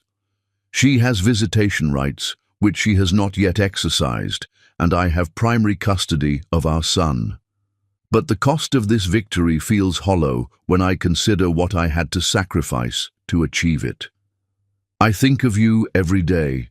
I dream of you every night. I wonder if you think of us at all, or if you have moved on to a life that makes more sense than the impossible love we shared for 1 perfect week. Ana Bahebik, Ya Noor Aini. I love you, light of my eyes. Tanoon. Her response had been written through tears that blurred her carefully practiced Arabic script. Habibi. Of course I think of you, of both of you, every minute of every day. I have returned to my work at the plaza, but everything feels different now. The Arabic families who stay here remind me of the warmth I found in your world. The children in the lobby make me think of Zayan's bright smile and his determination to be a bridge between cultures. I have enrolled in advanced Arabic classes at Columbia University. My professor says I have a gift for poetry, though I think what she's really noticing is that all my practice exercises are love letters I'll never send. Please tell Zayan that his American mama loves him more than all the stars in both our skies. Tell him that I'm learning more Arabic so that someday, when we see each other again, I can tell him stories in the language of his heart. I don't know if that someday will ever come, but I choose to believe in impossible things. Ana Bahebak, Ya Habib Albi. I love you, beloved of my heart. Oprah. The correspondence had continued throughout the seasons, creating a parallel relationship that existed entirely in written words and shared memories. Through Tanoon's letters, Oprah followed Zayan's recovery from their traumatic New York experience, his gradual acceptance of his mother's absence, his excitement about starting at a new international school where he could practice his English. Through her letters, Tanoon learned about Oprah's promotion to Director of International Guest Services at the Plaza, her growing reputation as a cultural liaison for wealthy Middle Eastern families, Her quiet evenings spent reading Arabic poetry and remembering the sound of his voice reciting verses in their hospital room sanctuary. By winter, their letters had evolved from careful updates to intimate exchanges that revealed the depths of their continued connection. Habibti. The business is finally stable again. Rashid's betrayal damaged some relationships, but not as badly as he hoped.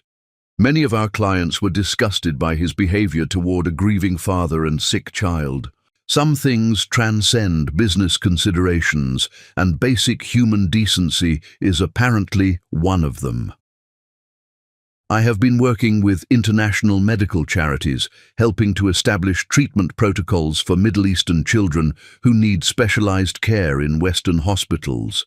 It's meaningful work, though I suspect you can guess why it appeals to me. Every family I help reminds me of our week together, of the miracle of finding you when we needed you most. Zion has written you a letter in English. He's quite proud of his improvement, though he still prefers Arabic when he's tired or upset. I haven't read what he wrote, but I suspect it contains marriage proposals on my behalf.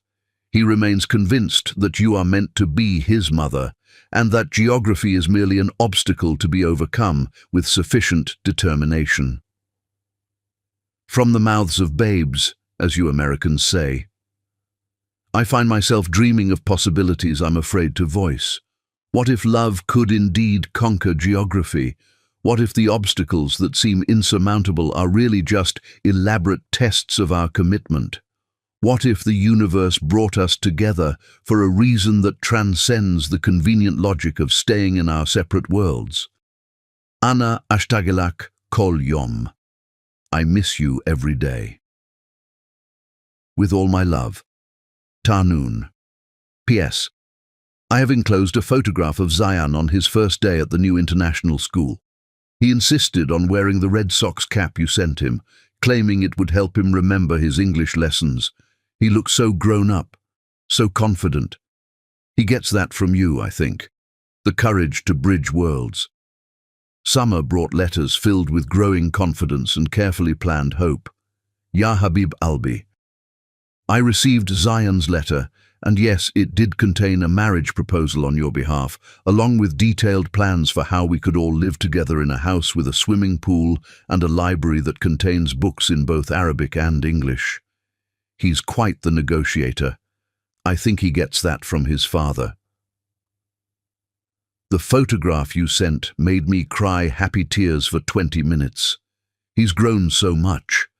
But his smile is exactly the same, pure joy mixed with mischief, like he's planning something wonderful that adults are too serious to appreciate.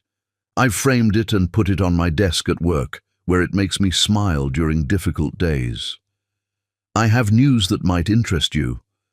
The Plaza has partnered with several international medical organizations to provide cultural liaison services for families seeking treatment in New York.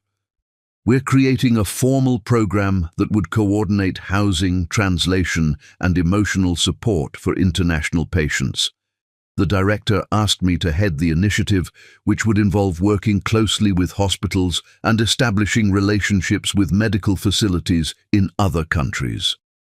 I said yes, obviously, partly because it's meaningful work that helps families like ours, but mostly because it feels like preparation for a future I'm still afraid to hope for completely. I've been thinking about what you wrote regarding possibilities that transcend convenient logic.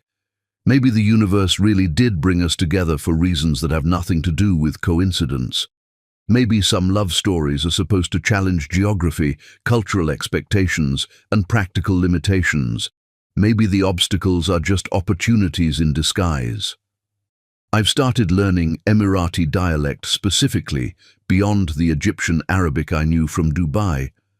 I want to understand every nuance of your world, every cultural reference that shapes Zion's childhood. My Columbia professor says my pronunciation has improved dramatically. Apparently, love is an excellent motivator for linguistic precision. Tell me more about these international medical charities you're working with. Tell me if they ever need partnerships with American organizations. Tell me if you're thinking what I'm hoping you're thinking. Uhibak Akhtar min kol shay. I love you more than everything. Counting stars until dawn.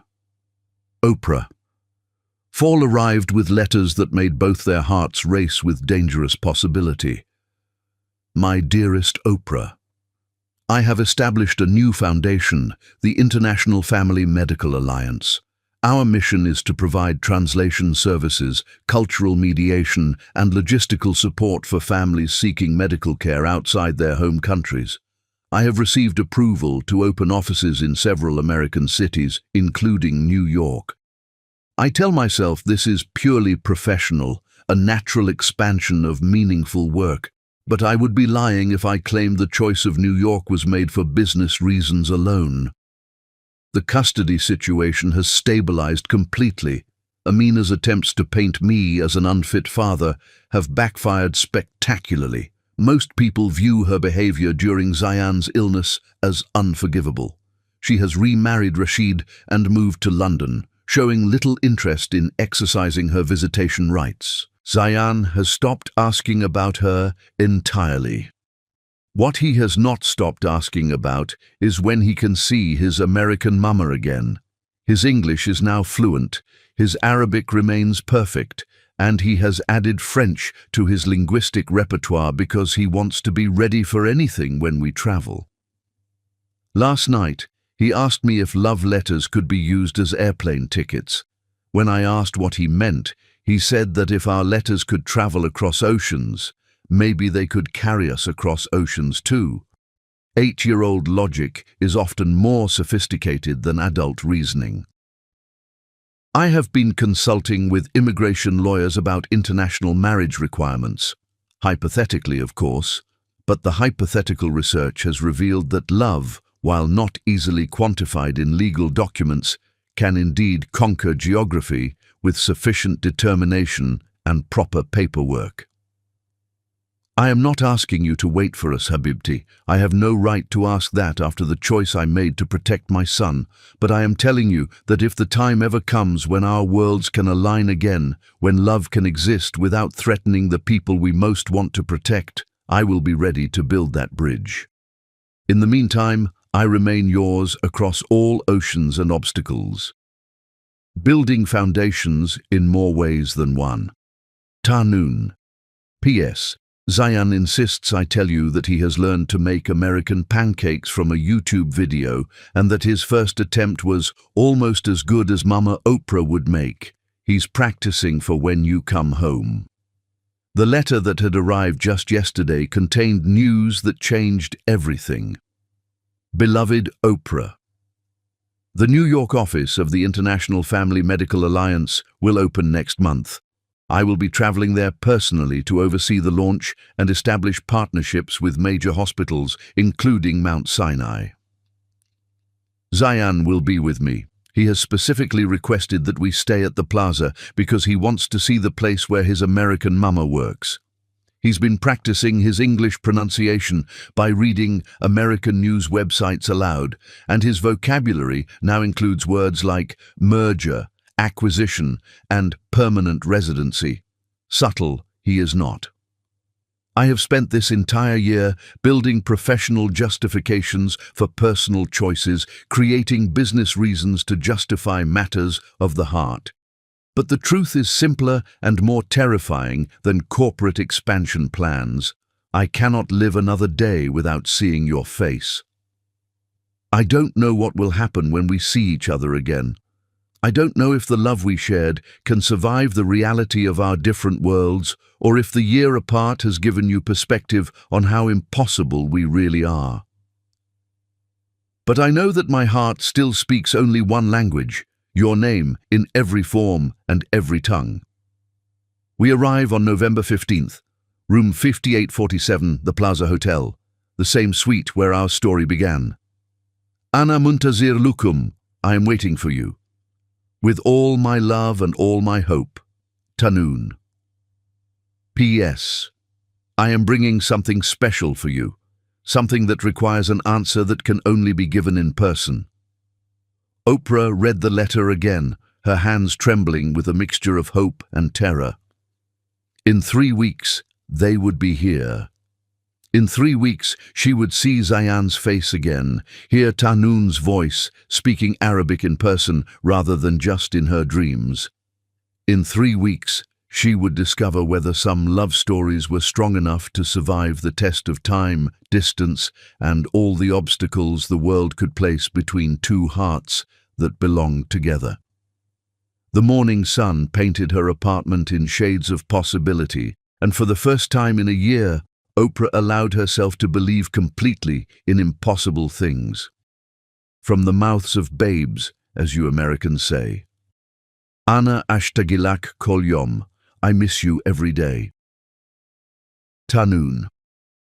Spring brought letters filled with hope tempered by realism. Ya Habib Albi. I received Zayan's letter, and yes, it did contain a marriage proposal on your behalf, along with detailed plans for how we could all live together in a house with a swimming pool and a library that contains books in both Arabic and English. He's quite the negotiator. I think he gets that from his father. I have been thinking about what you wrote regarding the medical charity work. There are organizations here in New York that do similar coordination, helping American families navigate healthcare systems in other countries when they're traveling or living abroad. Perhaps someday our paths will cross professionally, even if personal circumstances keep us apart. The word someday has become my favorite and least favorite word in English. It contains so much hope and so much uncertainty. I love that you're building something meaningful from the ashes of what Rashid tried to destroy. You're creating bridges, just like Zayan wants to do when he grows up. Just like the three of us were learning to do together. Uhibak akta min kol shay, I love you more than everything. Oprah. Summer's letters carried news that made Oprah's hands shake as she read, My dearest Oprah, I have established a new foundation, the International Family Medical Alliance. Our mission is to provide translation services, cultural mediation, and logistical support for families seeking medical care outside their home countries. I have received approval to open offices in several American cities, including New York. I tell myself this is purely professional, a natural expansion of meaningful work. But I would be lying if I claimed the choice of New York was made for business reasons alone. The custody situation has stabilized completely. Amina's attempts to paint me as an unfit father have backfired spectacularly. Most people view her behavior during Zayan's illness as unforgivable. She has remarried Rashid and moved to London, showing little interest in exercising her visitation rights. Zayan has stopped asking about her entirely. What he has not stopped asking about is when he can see his American mama again. His English is now fluent, his Arabic remains perfect, and he has added French to his linguistic repertoire because he wants to be ready for anything when we travel. I'm not asking you to wait for us, Habibti. I have no right to ask that after the choice I made to protect my son. But I am telling you that if the time ever comes when our worlds can align again, when love can exist without threatening the people we most want to protect, I will be ready to build that bridge. In the meantime, I remain yours across all oceans and obstacles. Tanun. The letter that had arrived just yesterday contained news that changed everything. Beloved Oprah. The New York office of the International Family Medical Alliance will open next month. I will be traveling there personally to oversee the launch and establish partnerships with major hospitals, including Mount Sinai. Zayan will be with me. He has specifically requested that we stay at the plaza because he wants to see the place where his American mama works. I don't know what will happen when we see each other again. I don't know if the love we shared can survive the reality of our different worlds, or if the year apart has given you perspective on how impossible we really are. But I know that my heart still speaks only one language, your name, in every form and every tongue.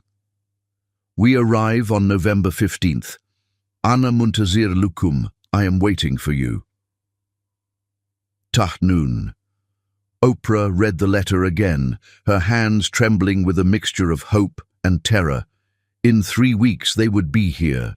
In 3 weeks she would see Zayan's face again, hear Tahnoon's voice speaking Arabic in person rather than just in her dreams. In 3 weeks she would discover whether some love stories were strong enough to survive the test of time, distance, and all the obstacles the world could place between two hearts that belonged together. Chapter 9. The Return. Sometimes the cruelest distance is not measured in miles or months, but in the careful space between two people who are afraid to hope again, afraid to reach across the gap their own choices have created. The autumn afternoon light filtering through the Plaza Hotel's presidential suite windows cast everything in shades of gold and memory, but for Oprah, standing in the same luxurious space where this impossible love story had begun 13 months ago, the beauty felt almost mocking. She had been summoned here for what was officially described as a cultural orientation meeting for the new International Family Medical Alliance, but her hands trembled as she reviewed the professional materials that felt like elaborate camouflage for the personal reunion they were all desperate for, yet terrified to acknowledge. "Ms. Oprah!" The voice that called her name was deeper now, touched by the growth of a year, but unmistakably Zayan's. She turned to see him standing in the suite's doorway, no longer the sick 8-year-old she remembered, but a healthy, confident 9-year-old whose English had become flawless, while his Arabic poetry skills had clearly flourished under his father's tutelage. He rushed across the marble floor to embrace her, and Oprah felt her careful professional composure crumble as she held this child who had somehow remained the center of her heart despite 13 months of separation. He was taller. His face had lost some of its baby roundness, but his smile was exactly as bright as she remembered. "I missed you so much," he whispered in Arabic against her shoulder. "Every single day I missed you." "And I missed you, ya Habib Albi," she replied, her voice thick with tears she'd promised herself she wouldn't shed. "My heart, I missed you too."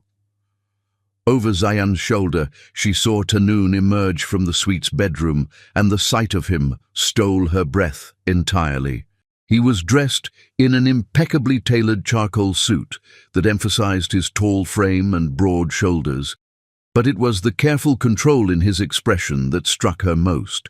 The same professional mask he'd worn during their correspondence, hiding emotions too complex for public display. "Ms. Delacroix," he said formally, extending his hand in greeting as if they were business colleagues meeting for the first time. "Thank you for agreeing to consult on our cultural protocols." "Ms. Delacroix."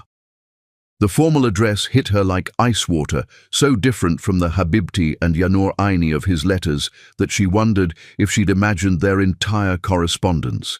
This was Sheikh Tahnoon al-Rashid, successful businessman and philanthropist, treating her exactly like any other professional consultant.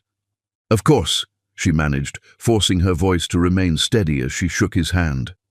The brief contact sent electricity through her entire nervous system, but his expression remained neutral, polite, utterly controlled. "Baba," Zayan said, looking between them with the confused expression of someone who'd expected a very different kind of reunion. "Why are you calling Oprah Ms. Delacroix? That's not how you write about her in your letters." The innocent observation created a moment of such profound awkwardness that Oprah actually felt sorry for Tahnoon, whose careful composure flickered with embarrassment before reasserting itself. "This is a business meeting, Zayan," he said gently. "Professional titles are appropriate." But Zayan, who had inherited his father's intelligence along with his stubborn streak, was not satisfied with this explanation. "But in your letters you call her Zayan," Tahnoon interrupted with quiet authority. "Why don't you show Ms. Delacroix the presentation materials while I handle some phone calls?" What followed was the most professionally awkward hour of Oprah's life. Every interaction between her and Tahnoon was filtered through medical foundation protocols and cultural consultation frameworks. He addressed her by her title, spoke to her only when directly required for business purposes, and maintained the kind of careful distance typically reserved for strangers or potential legal liabilities. Meanwhile, Zayan seemed increasingly frustrated by the adult's bizarre behavior. He had clearly expected a joyful reunion followed by immediate wedding planning, and the formal distance between his father and the woman he'd spent a year calling his American mama was obviously bewildering. "Are you fighting?" he asked finally in Arabic during a lull in the medical protocol discussion. "Did something happen that made you angry at each other?" The direct question hung in the air like an accusation. Oprah glanced at Tahnoon and saw something crack in his professional facade, a moment of vulnerability that revealed the man behind the businessman's mask. "We're not fighting, Habibi," she said carefully. "Sometimes adults have to be careful about complicated situations." "What's complicated about loving each other?" Zayan asked, with the devastating logic that only children possessed. "You love Baba. Baba loves you. I love both of you. Everything else is just grown-up nonsense." The words echoed his passionate defense of their relationship from 13 months ago, and Oprah felt her heart break all over again for this wise child who couldn't understand why the adults in his life insisted on making love more difficult than it needed to be. "Zayan," Tahnoon said quietly, "some things are more complicated than they appear." "Like what?" Zayan challenged, switching to English with the fluency that marked his year of growth. "Like the fact that you write her letters every week, like the fact that you keep her picture in your office in Dubai, like the fact that you built an entire medical foundation so you'd have an excuse to come back to New York and see her." The accusations landed with devastating accuracy, stripping away every pretense of professional distance and revealing the personal motivations behind their carefully orchestrated reunion. Oprah looked at Tahnoon with shock. He'd kept her picture. He'd built the foundation to see her again. "Zayan," Tahnoon said, his voice carrying a warning tone that the boy completely ignored. "I heard you talking to Uncle Abdul Rahman on the phone." Zayan continued relentlessly. "You said the New York office didn't need to be established this year, but you wanted to come back while you still had the courage. You said you needed to know if she still loved us or if we'd just been imagining everything." The revelation hung in the luxurious air of the presidential suite like a confession extracted under torture. Tahnoon closed his eyes as if he could somehow undo his son's brutal honesty, while Oprah felt her world tilt on its axis. "Is that true?" she asked quietly. "Did you really build all of this just to come back?" Tahnoon was silent for a long moment, clearly struggling with how much truth to reveal. When he finally spoke, his voice was barely above a whisper. "The medical alliance is legitimate," he said carefully. "It serves families who need exactly the kind of help we needed 13 months ago. But yes, the timing, the location, the specific focus on New York partnerships, all of that was designed to create a reason to see you again." "Why?" The question came out more desperate than she'd intended.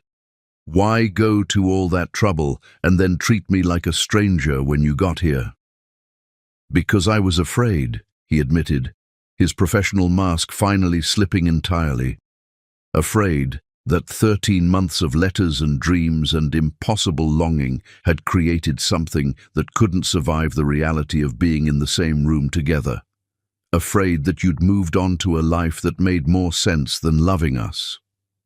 The honesty in his voice undid something fundamental in Oprah's chest. For over a year, she'd wondered the same thing, whether their connection had been real or just a product of crisis and proximity, whether love could truly survive the test of time and distance and all the practical obstacles their different worlds presented. "I haven't moved on," she said quietly, the admission feeling like stepping off a cliff. "I've tried to convince myself that I should, that you were right to choose Zayan's stability over our happiness, but I can't seem to love anyone else when my heart still belongs to both of you." The confession created a charged silence in the room. Even Zayan seemed to sense that the adults were finally approaching the truth they'd been dancing around for over an hour. "Then why are we pretending to be strangers?" Tanun asked, moving closer to her for the first time since her arrival. "Why are we hiding behind professional protocols when what we really want to do is—" He didn't finish the sentence, but his eyes said everything. What he wanted to do was hold her, kiss her, celebrate the miracle of being in the same room again after 13 months of impossible longing. "Because we're scared," Oprah replied honestly. "Scared that this might be all we get. A few days of pretending before you have to go back to your real life, and I have to go back to mine." "What if it doesn't have to be pretending?" Zayan asked, inserting himself into the conversation with the determination of someone who'd waited quite long enough for the adults to figure things out. "What if this time we could make it real?" The question hung between them like a bridge waiting to be crossed, beautiful and terrifying in its possibility. And for the first time in 13 months, Oprah allowed herself to hope that maybe, just maybe, some love stories were strong enough to survive anything. Chapter 10. Forever Begins. The most beautiful love stories don't end with happily ever after. They begin with it, when two souls finally stop running from destiny and start building the life their hearts have been dreaming of all along. The next morning brought unseasonably warm November weather to Central Park, and Zayan had declared it the perfect day for what he called family planning. Though his version of family planning involved elaborate schemes to get his father and Oprah alone together long enough to stop being scared and start being happy. His latest plot had brought all three of them to the park's Shakespeare Garden, where late-blooming roses defied the season and created an unexpectedly romantic backdrop for what was supposed to be a casual walk. "This is where Baba should propose," Zayan announced in English, stopping beside a bench overlooking the garden's central fountain. "It's beautiful, it's romantic, and there are flowers that smell like the ones in Dubai." Oprah couldn't help but laugh at his determination, even as her heart raced at the word propose. After yesterday's emotional revelation in the hotel suite, they'd spent the evening in careful conversation, rebuilding the connection that letters had maintained, but physical presence had made uncertain. But marriage, that still felt like a bridge too far to cross. "Zayan," Tanun said gently, "we've discussed this. Marriage is complicated when people come from different countries, different cultures. There are legal issues, visa requirements, social expectations." "Boring grown-up problems," Zayan interrupted with characteristic directness. "Uncle Abdul Rahman said you already researched all the legal stuff months ago. He said you have papers ready and everything." Tanun's face went pale, then flushed with embarrassment at his son's latest revelation. "Zayan, you cannot keep listening to my private phone conversations." "Then you should stop having them where I can hear," Zayan replied logically. "Besides, I think it's good that you planned ahead. It shows you're serious about loving Oprah." The casual reference to planning ahead, to legal preparations made in anticipation of a proposal, made Oprah's pulse quicken with dangerous hope. "Is that true?" she asked quietly. "Have you really been researching marriage requirements?" Tanun ran a hand through his dark hair, looking like a man whose carefully laid plans had been systematically exposed by an overly observant 9-year-old. "I may have investigated the practical requirements for international marriage, hypothetically, in case the situation ever arose." "Hypothetically," Oprah repeated, unable to suppress a smile at his obvious discomfort. "Very hypothetically," he confirmed, but his eyes were warm with something that looked suspiciously like hope. "Well," she said, settling onto the bench beside the fountain, "since we're speaking hypothetically, what did your research discover?" "That it's complicated but not impossible," Tanun replied, sitting beside her while Zayan perched on the bench's arm like a referee overseeing peace negotiations.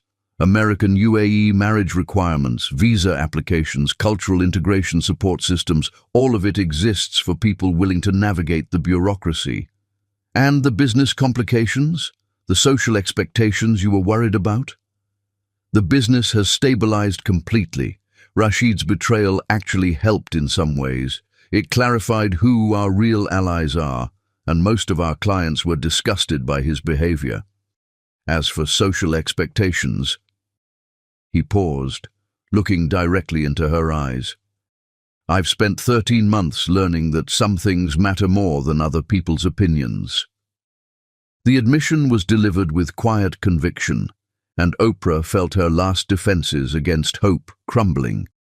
This wasn't the desperate love of their original crisis, or the theoretical affection of long-distance letters. This was a mature man who'd had time to consider all the obstacles and chosen love anyway. "What about Zayn?" she asked, glancing at the boy who was watching their conversation with the intensity of someone whose entire future happiness depended on the outcome. What about the concerns that a new marriage might confuse him or make him feel displaced? "Are you kidding?" Zayn said immediately. "I've been waiting for you to be my real mama for over a year. I already know what I want to call you. I already know which room should be yours in our house in Dubai, and I already picked out what we should do for your first Mother's Day together." The matter-of-fact way he'd planned their future life together made both adults laugh, but it also revealed how completely he'd accepted Oprah as his mother figure. This wasn't a child being asked to adjust to a new family configuration. This was a child who'd been waiting impatiently for the adults to formalize the family that already existed in his heart. "There's something else," Tanun said, his voice taking on a more serious tone. "The International Family Medical Alliance isn't just a professional project. It's my way of building a life that includes both our worlds. The New York office will need a permanent director, someone who understands both American medical systems and Middle Eastern family dynamics." The implication hung in the air between them. "Are you offering me a job?" Oprah asked. "I'm offering you a partnership," he replied. "Professional and personal, a chance to build something meaningful together while creating a life that honors both our backgrounds." "And if I said yes to the partnership, both partnerships, what would that look like practically?" Tanun reached into his jacket pocket and withdrew a small velvet box that made Oprah's breath catch in her throat. "It would look like this," he said, dropping to one knee on the garden path with the kind of natural elegance that made the romantic gesture feel inevitable rather than dramatic.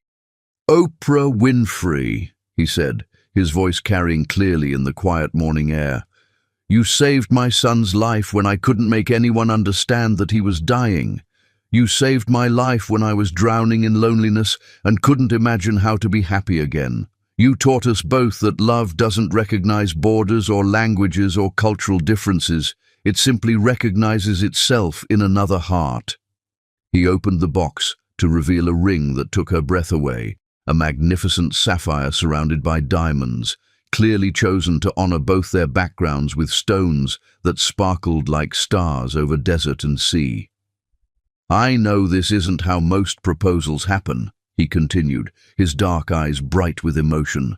"Most men don't propose after a year of separation, or with their 9-year-old son serving as matchmaker, or in a public park where strangers can witness their most private moments." "I like strangers witnessing," Zayn interrupted cheerfully. "It makes it more official. Most men also don't have to propose across cultural boundaries or offer to restructure their entire lives around the possibility that a woman might say yes," Tanun continued, his voice growing stronger with each word. "But I'm not most men, and this isn't most love stories." He took her hand, his thumb tracing gentle circles across her knuckles. "This is our love story, written in 2 languages and lived across 2 continents. Born in crisis and sustained by hope. And if you'll have us, if you'll have me as your husband and Zayn as your son and Dubai as your second home, I promise to spend the rest of my life proving that some bridges are strong enough to span any distance. Tears were streaming down Oprah's face, but her voice was steady when she answered. Yes, she said clearly enough for the small crowd of park visitors who'd gathered to witness the proposal. Yes to all of it, in both languages, in every language we know, and several we haven't learned yet. As Tanun slipped the ring onto her finger, Zayan let out a whoop of joy that probably startled birds in 3 states. "Finally," he announced to the gathered onlookers. "They've been in love forever, but they kept making it complicated." The spontaneous applause from their impromptu audience felt like a blessing, a celebration of love that had survived every obstacle the world could place in its path. As Tanun stood and pulled Oprah into his arms, as she felt his lips against hers for the first time in over a year, she realized that some stories truly do have perfect endings, not because everything is easy, but because the people in them choose to write beautiful chapters together, one day at a time. "So," she said, when they finally broke apart, "when do we start planning our bilingual wedding?" "Tomorrow," Zayan said immediately. "I already have ideas about flowers and music and whether the ceremony should be in Arabic or English or both." "Both," Tanun and Oprah said simultaneously, then laughed at their instant agreement. "Both," Oprah repeated, looking at her new family, the man who'd taught her that love could transcend any obstacle, and the boy who'd shown her that families could be chosen as easily as born. Always both. That's what makes us beautiful. In the Shakespeare Garden of Central Park, with autumn roses blooming impossibly in November, and strangers still applauding their happiness, the Al-Rashid family began their forever together, in Arabic, in English, and in the universal language of love that needed no translation at all.